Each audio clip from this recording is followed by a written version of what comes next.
The bang at the door at 7 in the morning yanked me out of bed like a bullet. I hadn't even had my coffee yet. I pulled on my robe and, squinting, opened the door to find two stiffly postured men staring me down. "Good morning. Officer Jack, Municipal Zoning Inspection," said the younger one, a guy around 35, flashing a shiny badge. "This is Detective Ryan," he added, nodding toward his older colleague, who looked to be about 40 and gave a formal nod. "Subscribe to the channel and leave your like to get access to more stories like this." "Well, we've received reports of unauthorized changes to your home's facade," Jack continued as he checked his clipboard. "Specifically regarding the front yard and the new fence installed without prior approval." I blinked several times, trying to process the information. "Changes? I just set up a little garden in the backyard." Detective Ryan stepped forward. "Unfortunately, this condominium has specific regulations. We'll need to come in, check for violations, and determine what fines apply." Something about the way he stressed the word fines set off my internal alarm. 15 years in the FBI taught me to notice the subtleties in body language. I took a closer look at Officer Jack's badge, way too shiny, not showing the natural wear of an official badge. I also noticed how Ryan avoided holding my gaze for too long. "Sure, just a moment while I grab my documents," I replied, keeping my voice calm. I closed the door and took a deep breath. From the side window, I watched them exchange nervous looks. The younger one checked his watch 3 times in less than a minute, a classic sign of nerves. I grabbed my phone and snapped a discreet picture of the pair. The first thing I learned in academy was, when something feels off, it probably is. I opened the door again. "Sorry for the delay. Before we go any further, could you show your ID again? I need to record the numbers for my lawyer." I saw immediate discomfort on their faces. Officer Jack hesitated, nervously fidgeting with his badge. This is just standard procedure. If you prefer, we can officially notify you and come back with a subpoena," Ryan replied, clearly trying to regain control of the situation. "Interesting," I commented. "Because I called the city hall while looking for my documents, and they said there's no such thing as a municipal zoning inspection." "Funny, who?" The silence that followed confirmed my suspicions. "Look, today's just not a good day. I suggest you come back another time," I said, already closing the door. "If you refuse inspection, we'll have to impose an immediate $5,000 fine," Jack insisted in a tone meant to sound authoritative. I flashed my own badge. "Special agent with the FBI. How about we discuss false statements and attempted extortion instead?" Both men visibly backed off. Jack muttered something about a misunderstanding as they quickly walked away toward a parked black sedan. I noted the license plate before closing the door and immediately called Miguel, my contact at the local police. "Miguel, I need an urgent favor. 2 guys just tried posing as municipal inspectors at my house." "Carla, this has been happening a lot lately," Miguel replied, his voice carrying the weight of his 45 years on the force. "We've had 6 similar reports in the last 2 months, all in upscale condominiums." "I got the plate. Can you check it?" While waiting, I watched from the window as the 2 men stood at the end of the street, talking with a woman in a dark suit who looked to be around 28. She gestured animatedly, clearly unhappy. "Carla, that vehicle was reported as suspicious in 3 fraud cases," Miguel confirmed. "We're dealing with an organized group. They usually intimidate residents, issue bogus fines, and in some cases, do reconnaissance for future burglaries." "They really had no idea what they were messing with today," I remarked, observing the trio now watching me from afar. "I see a 3rd person with them. A woman in a dark suit, well dressed." "That's new," Miguel said, sounding worried. "Seems like they're scaling up the operation." At that moment, I made a decision. I wasn't going to be just another statistic. With my experience, I had a chance to do something bigger. "Miguel, I want to set up an operation. These swindlers picked the wrong target today." For the next 2 days, I turned my living room into an improvised command center. Miguel brought a police technician who installed discrete cameras around the property while I studied the imposters' movement patterns in the condominium. They work in 3-day cycles, I explained to the small team gathered in my kitchen. I spread out the surveillance photos on the table. Day 1 is for reconnaissance, Day 2 for making contact, and on Day 3 they come back for those showing vulnerability. Carla, the investigator Miguel brought, munched thoughtfully on a cookie. What worries me is that woman in the suit. She doesn't show up during the approaches, only in the meetings before and after. Seems like she's the one calling the shots. Exactly, I agreed. And look at this. I showed them footage from the security camera at the gate. She enters the condominium each time with different credentials. Yesterday she was a real estate consultant, the day before a fire safety inspector. Miguel frowned. How do they get so many fake IDs? That's what we'll find out, I replied, serving more coffee. The plan is simple, let them think I'm an easy target. Tomorrow, when they come back, I'll show some vulnerability. I'll let them in under the pretense of solving my issue for a reduced fee. It's risky, Miguel pondered. What if they're armed? That's why we'll have backup. I pointed to the condominium map. I need 2 teams deployed. One here, at the neighbor's house that's empty because the owner is away, and another at the back, covering the common area. Carla will be undercover as a gardener at that point, with a clear view of my entrance. The meeting went on for another 2 hours as we refined the details. The most tense moment came when we were discussing the timing of the intervention. We need to let them incriminate themselves enough, I argued. They have to make an explicit demand for money or clearly threaten us for us to have a solid case. And what if they catch on to the trap? One of the officers asked. That's why we have a plan B, I said, showing a layout of the house. If they sense anything fishy, I'll lead them to the kitchen and mention my plumbing issue. That'll be your cue to move in. After the team left, I spent the night mentally reviewing every detail. 20 years as a federal agent had taught me that the biggest danger lies in the variables we can't control. And something was nagging at me. I replayed the gate footage from the past 10 days, tracking every entrance and exit of the trio. That's when I noticed something disturbing. The main gate security guard, always so meticulous about checking IDs, let them in without any thorough verification. In one shot, I saw a subtle nod exchange between him and the fake officer Jack. My stomach dropped. Damn, we've got an informant. I immediately called Miguel. We need to change the plan. The gate guard is involved. Are you sure? Absolutely. They have privileged access to the condominium information. They probably know who's away, who lives alone, and maybe even income and routines. There was a long pause on the other end. That explains how they choose their targets so precisely, Miguel finally said. We need to act even more cautiously. And completely change our strategy, I added.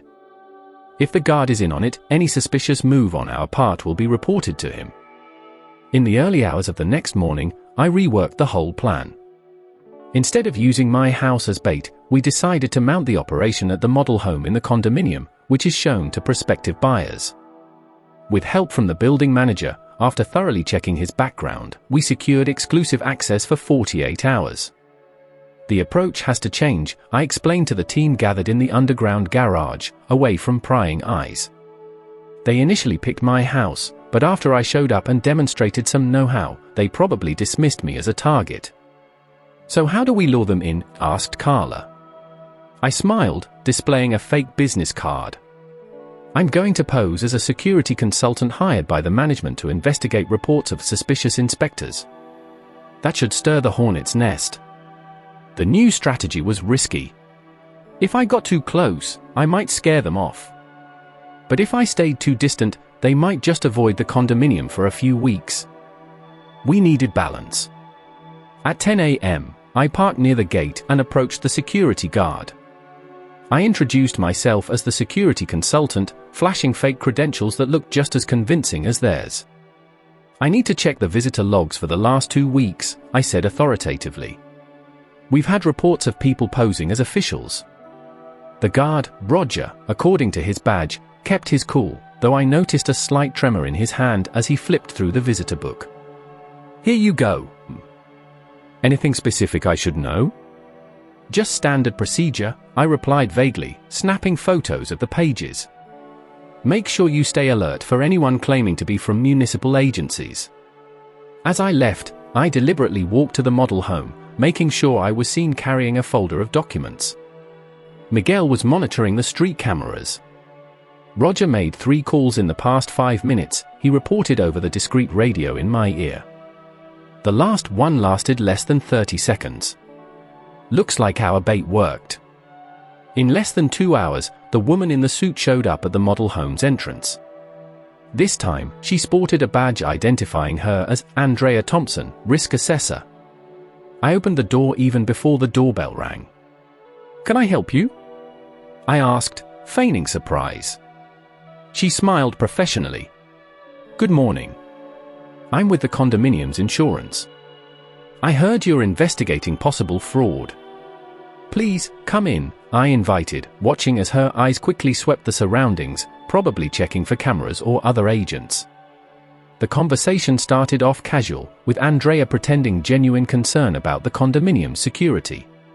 I maintained an open posture, letting slip bits of information about vulnerable residents and inadequate verification. "That's alarming," she commented, leaning in slightly. "Maybe we could collaborate. I have some contacts at City Hall who could check those suspicious credentials." The game was on. For 40 minutes, we danced around the real issue, each trying to extract information from the other without giving too much away. Until finally, I dropped the main bait. "I'm especially worried about Mrs. Martinez in House 47. She's elderly, lives alone, and just got a hefty insurance payout. A perfect target." Andrea's eyes lit up for a moment. "We should definitely protect her, then." At that moment, my phone rang. It was Miguel. "We've got movement." The fake Officer Jack and Detective Ryan just entered the condominium. "They're heading to House 47. I need to check on something," Andrea said as she stood up. "Feel free to review these forms while I head out." In the hallway, I whispered into my radio, "They took the bait. Get ready to intercept them at House 47. When I returned to the room, Andrea was gone. Through the window, I saw her walking quickly toward House 47. Change of plans, I told the team. All 3 of them are converging on the target. Let them gather before we move in. The plan was working better than expected, but something was still bothering me. It was too easy. People who run sophisticated scams for so long tend to develop a sixth sense for traps. My gut was right. As I discreetly approached House 47, I noticed that Andrea hadn't gone in. Instead, she made a subtle gesture to the 2 men, who immediately altered their course. They caught on to something. I alerted the team. "They're splitting up." That's when I realized their real target. It wasn't the fictitious Mrs. Martinez.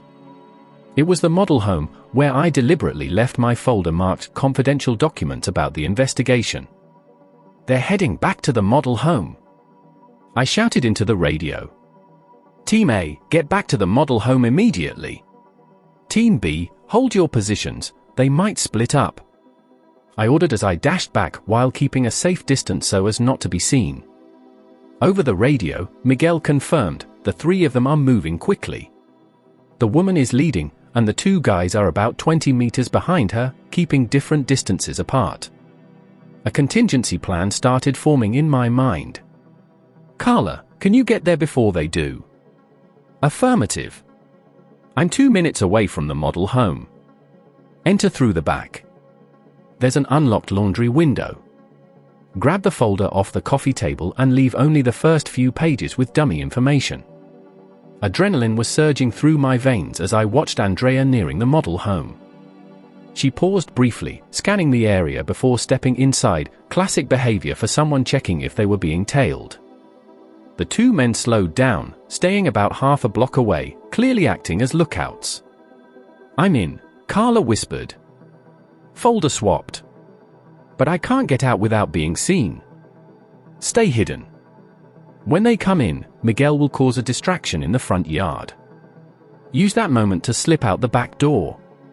I watched as Andrea entered the home. Seconds later, the fake officer Jack signaled to the fake detective Ryan, who began casually circling the property's perimeter. Their synchronicity confirmed it was a well-rehearsed operation, not amateurs by any stretch. "Miguel, now!" I commanded. Across the street, Miguel deliberately dropped a stack of gardening equipment. The clatter echoed down the silent block, causing Ryan to instinctively turn toward the noise. "Jack is going inside," an agent in position reported. "Ryan is still outside, keeping watch." Tense minutes passed. Through the radio, I could hear Carla's measured breathing as she waited for her chance to escape.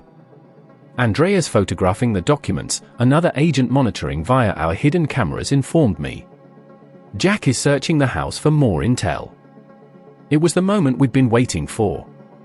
With all three suspects completely occupied with the operation, we had enough evidence not just of trespassing, but of espionage and broader conspiracies.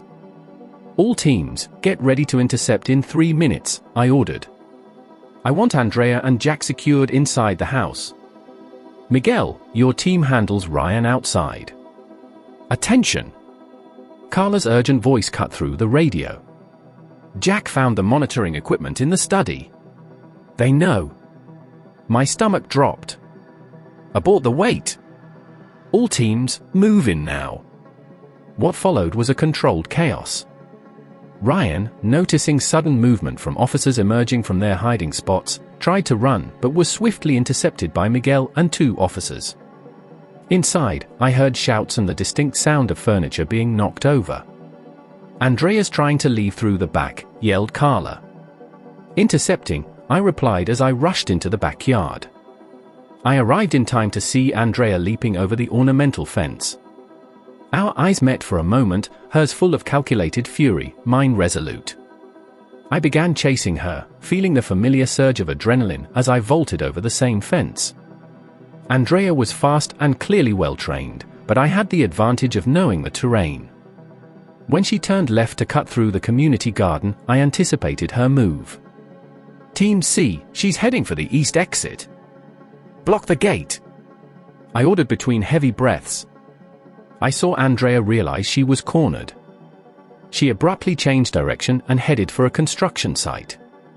A dangerous, unpredictable area, exactly the kind of mess I wanted to avoid.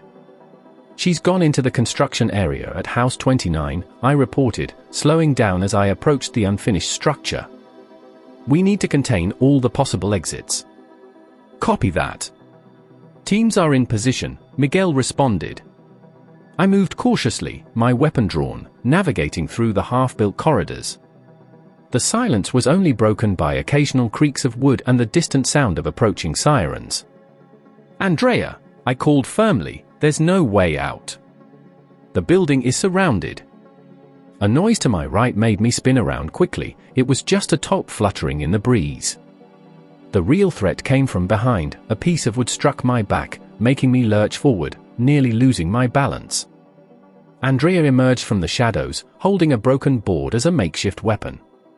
Her face, once composed and professional, now showed the ferocity of someone backed into a corner.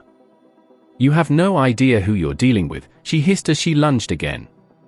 I dodged the second blow, using my training to keep my distance. "On the contrary, Andrea. Or should I say, Melissa Davenport? We have your whole record, Denver, Seattle, Portland, it's always the same scam." The shock on her face was brief, but long enough for me to gain the upper hand. With a swift move, I deflected her arm and pinned her against the unfinished wall. "Melissa Davenport, you're under arrest for fraud, making false statements, trespassing, and assaulting a federal agent," I declared as I snapped on the handcuffs. The rest of the operation proceeded with clinical precision. Jack and Ryan, actually Timothy Ellis and Mark Weinberg, as per their real documents, were apprehended without incident in the model home. The forensic team found in their vehicle an arsenal of fake badges, forged documents, and, more disturbingly, detailed blueprints of several condominium units complete with notes on residents' routines and security setups. At the station, I watched through a one-way mirror as Melissa was interrogated. Her demeanor had completely changed, from a confident predator to a woman calculating her limited options. "She's not talking," Miguel commented while handing me a coffee. "A tough type, knows her rights." "Doesn't need to talk," I replied, showing the photos of the documents retrieved from the car. "We've got enough to start dismantling the whole operation. And this is just the tip of the iceberg." The following hours were spent drafting reports and coordinating efforts. We discovered that the scam was even more sophisticated than we initially imagined. The gate guard, Roger, eventually confessed during a brief interrogation that he was being paid $1,000 a week to supply information about residents and help the crooks gain entry. "They've got a network in at least 6 luxury condominiums throughout the area," Miguel explained during our debrief. Using the same tactic, an initial intimidation with fake officials, followed by bogus fines or, in more elaborate cases, a reconnaissance of the residents with prior knowledge of both layout and valuables. "And how long did it go on?" I asked as I leafed through the preliminary reports. "For at least 2 years. We're talking about hundreds of thousands of dollars in extortion and stolen goods." A week after the arrests, I organized a meeting in the condominium's common area. Nearly all the residents attended, many still in shock that they'd been under the watchful eyes of criminals for so long. "The most important thing I want you all to know," I explained to the attentive crowd, "is that you weren't stupid for believing them. These criminals were professionals, with years of practice exploiting the natural tendency of people to respect authority." An elderly lady timidly raised her hand. "I paid them $4,000 last month. They said my balcony was in violation of building codes." Other residents began sharing similar stories. Some had paid fines, others allowed inspections that they now suspected were just recognitions for future burglaries. "We're working to recover your money," I assured them, feeling both satisfaction for a job well done and sorrow for the victims. More important, we tore apart an operation that wasn't just affecting our condominium but several others in the area. At the end of the meeting, many residents came up to thank me personally. A young mother squeezed my hand firmly. "My husband travels all the time. I was always afraid of being targeted.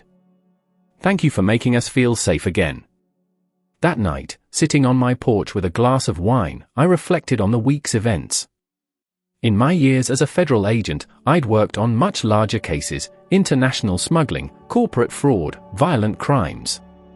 But there was something especially satisfying about protecting my own community, about using my skills to defend people who could have easily been exploited.